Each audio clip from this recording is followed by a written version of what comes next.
मित्रांनो, एक काळ होता आपल्या प्रत्येकाच्या घरामध्ये खायच्या पानाचा डब्बा मात्र हमखास असायचा.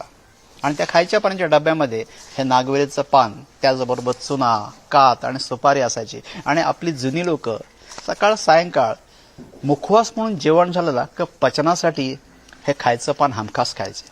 आणि त्याचं कारणही असंच होतं. आयुर्वेद असं म्हणतंय की हे पान त्रिदोष मुक्त करणार आहे. पानामध्ये कफ, गॅस्ट्रिक ट्रबल, ॲसिडिटी हे कमी करण्याचे गुणधर्म आहेत. दुपारी जर पान खायचं असेल ना तर कात जास्त लावायचा, जेणेकरून तुम्हाला ॲसिडिटी होणार नाही. सायंकाळी जर पान खायचं असेल तर तुम्हाला चुना जास्त लावायचा, गॅस्ट्रिक ट्रबल होत नाहीये.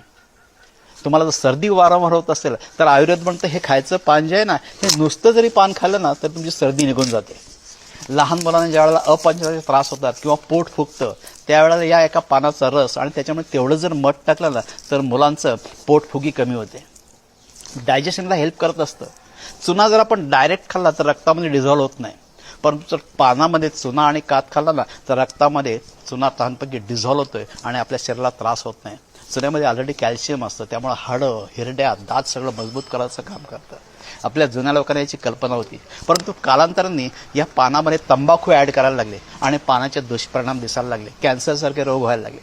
जर पानाचे आयुर्वेदिक बेनिफिट घ्यायचे असेल ना तर पानामध्ये तंबाखू नको. पान हे औषध म्हणून वापरा, शरीराला फार फायदेशीर आहे. परंतु तुम्ही तंबाखू ॲड केलं तर मात्र अपायकारक आहे. आमच्या थेरा ॲग्रो रिसॉर्टला मी हे कलकत्ता पान लावले आणि छानपैकी ग्रो झालेलं आहे.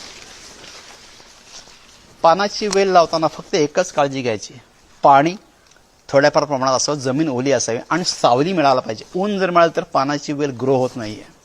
एक मगई पान सुद्धा लावले, त्याची ग्रोथ अजून कमी होते, परंतु कलकत्ता मात्र छानपैकी ग्रो व्हायला लागले. आणि या पानाची साईज पाहाल ना, एकेका पानाची साईज जवळजवळ 10 ते 11 इंच लांब आहे आणि 7 ते 8 इंच रुंद आहे. एवढं मोठं हे पान आहे.